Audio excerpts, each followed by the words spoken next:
Talk about some concerning issues. People in the north, we know what we are battling. Every year it's the same story. This year it's no different.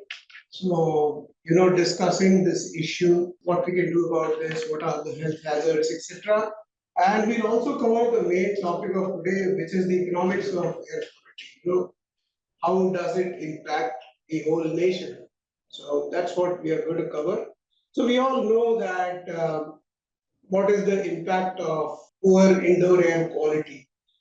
It's nothing new. Most of us who follow the subject would know this, but the knowledge is limited to, we know that people with respiratory diseases and a history of pulmonary issues, whenever the season comes, the issues get aggravated, and we all assume that the major issue with the health impacts of air pollution is just the respiratory systems. But just to give everybody an idea, it is much more beyond that. So it's not only pulmonary issues. As you see, the studies are advancing and going on, and some of the recent findings is that even short-term exposure to air pollution causes a risk of arrhythmia, which means staggered heartbeat, which is even listening to it is a huge concern. How would you behave if your heart misses a beat? So that it's as bad as that, and we are talking about short-term impacts. And of course, productivity takes a hit when air pollution is high. So we are talking about that's the main topic of today. And exposure to small particles are known to enhance Alzheimer's. That's something which not a lot of people talk about. And increase in heart disease is something we all know. Air pollution is risk to depression. Now that's something not many people are familiar with. And there are studies which now link happiness with reference to poor air quality.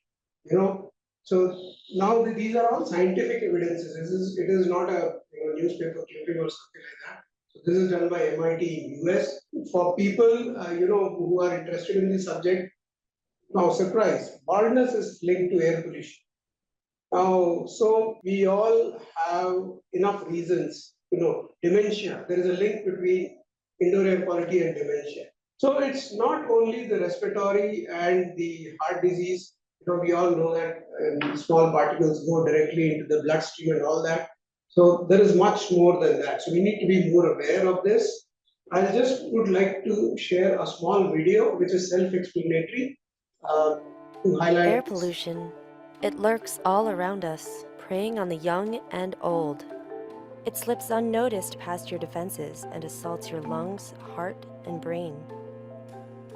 Its deadliest weapons are invisible, poisonous particles that can be as small as a molecule.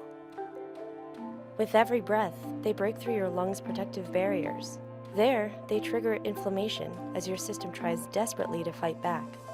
But these tiny intruders penetrate those defenses, lodging toxic compounds even deeper, sowing the seeds of cancer. They slide straight into your bloodstream, sabotaging your entire body. They inflame and constrict your blood vessels, increasing blood pressure until, one day, causing a stroke. The particle prowlers dislodge fatty plaque that may have built up from your diet. They weave clots that can be deadly blockers of blood flow to your heart or brain. With each new case of heart attack, stroke, lung disease, or cancer, air pollution adds another life to its hit list. Let's stop this invisible killer. That video is not created by us or the company. It's there on the UN website, on the WHO website, to make people aware. Another interesting aspect, which a lot of people do not talk about, we have a website, which is Air Quality Life Index, or a topic, which tells you as to what is the amount of years or hours you are losing in your life because of the pollution, depending on where you are living or working. So if you log on to AQLI, which is developed by the Energy Policy Institute of the University of Chicago, it will tell you, of course, what is the peril of pollution. I mean, it cannot be bigger than your life. So that's the direct, I mean, if you are losing years of your life, I don't think we need to discuss anything else about the impacts of, So, for an example, India is ranked 2 out of 252 countries. An average Indian is losing 5.26 years of our lives. And if you break it up into the whole of geography of India, unfortunately, we Delhiites and NCR people in the NCR, the figure is 10 plus years. So if I am 54, 53, 54 today, probably I am behaving like a 64. So that's what, I may be expected to live less years, live 10 years less. So that's the criticality of poor indoor air quality. Coming to some standards which have been upgraded, this is the WHO guidelines. The last time this was upgraded, so this is probably the easiest standard for indoor air quality for anybody to follow. We have so many standards, but this is something which is universal, which the globe follows. So it will be a good reference. Not recently, 2021, these were upgraded. And just to highlight what was upgraded, the PM 2.5 levels on an annual, which was 10 microgram per meter cube, has been reduced by 50%, which means that now the safe levels are 5 micrograms per meter cube. And just to give you a perspective, Delhi's average PM 2.5 levels are about 120. So we are way beyond whatever the standards are. So the focus here is, the highlight here is that it is the smaller particles which is causing a concern, and that thereby the threshold limits of smaller particles, which is PM 2.5, are being made more stringent. That's the takeaway from this particular slide. We have now standards, global standards for air filters and filtration systems, which can be used to mitigate these risks of air pollution. So one such standard is ISO 16890, which is a global standard for selecting and testing ventilation filters which are used in air handling units and treated fresh air units. We used to have different standards, but this standard is a global standard. It has replaced the EN 779 standard, which was followed worldwide. So today we have got two standards. One is ASHRAE 52.2 and the other one is ISO 16890, which helps you to test the air filters as per the requirements. The good news is that India now has our own standard, which is a complete adaptation of the ISO 16890. The good part is, and India has taken air pollution seriously, and we are the only country outside of Europe who have adopted this standard. No other country in the world has adopted it. So we are first movers in this. Now the question is, how do you ensure compliance to these? So that's probably the next step we have to work on. So for India, we have a standard, it's known as IS 17570, which will help you to mitigate risks of air pollution and have your indoor air of acceptable quality. We talk about, we keep talking about particulate air filtration, but there is a bigger villain, around, which is nanoparticles, gaseous pollutants. Those are much more difficult to handle. Fortunately, we also have another standard, which is ISO 10121-3, which specifies what testings and what parameters are to be followed while you select filters to mitigate those gaseous contaminants. Coming to productivity, how does air pollution impact productivity? There is a study by Forbes, I think this was way back in 2021, which says that 1/3 of the employees lose about 1 hour because of poor indoor air quality. So we did a kind of a small study on one of our customers based out of Bangalore, and this is not even in Delhi. It is based out of Bangalore on a commercial building where we surveyed 2 floors with about 282 employees. And if you take into account this 1/3 employees lose 1 hour, we calculate that it comes to about 4.3 million rupees, which is a loss to the company just because of poor indoor air quality. And there are studies which say that there is a 10% improvement in productivity if you can take care of that and ensure that your employees are breathing quality air. The second study we have is in the same building.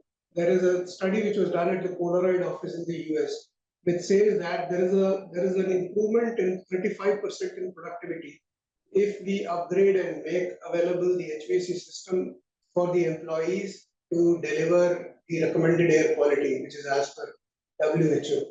So here we could see a 1.4 million savings in direct conversion in INR just because of reduction of sick leaves. There is a 35% reduction of sick leaves if the employees are subjected to good air. Coming to the next study, there is a study in Singapore performed by the Nanyang Technological University of Singapore, that's the largest university of Singapore, where they subjected to 92 participants on a fun activity of Lego. And this was a serious play activity which throws up that 11.5% of creativity increases there when the participants are subjected to acceptable indoor air quality.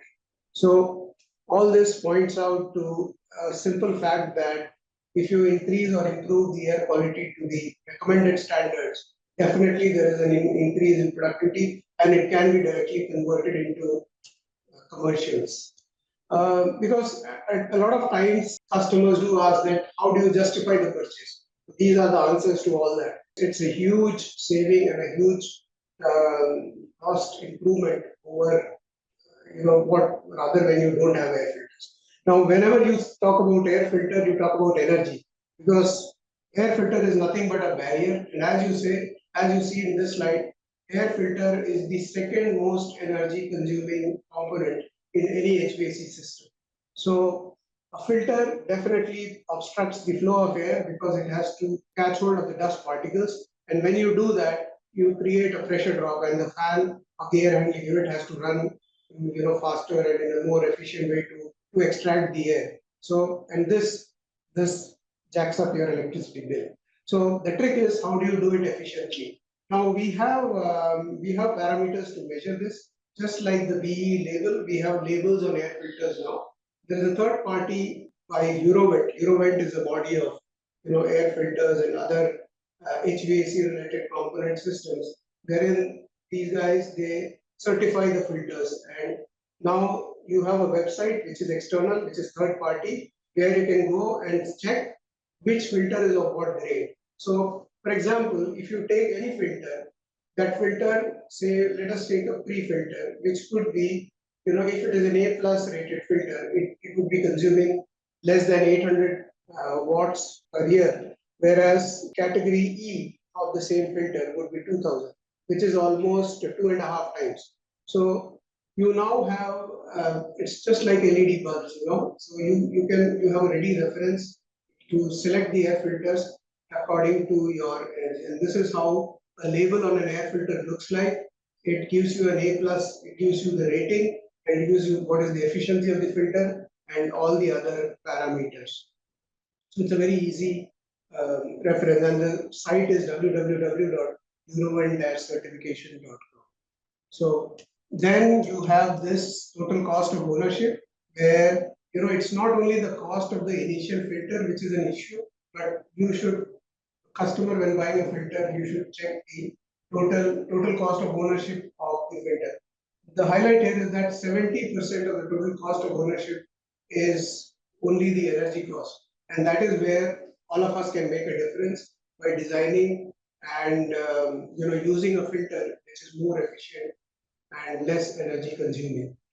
So, for example, if you look at two filters, you look at there are two filters here, one on the left and one on the right. Now, the one on the left is energy class E, which has a higher pressure drop, and the one on the right is a more efficient filter, yet it has a lower pressure drop and accordingly a lower energy consumption. So a higher efficient filter does not necessarily mean that it would consume more energy. So filtration science has evolved over the years, and we now have a lot of products which are available in the market by which you can control the energy, you can have good air quality and yet have optimum energy consumption. So just to summarize our presentation from Camfil here, 95% of gold is breathing unhealthy here. You all know that. And the smaller particles are more harmful than the larger ones. Not that the larger ones are safe either, but some smaller ones need more focus.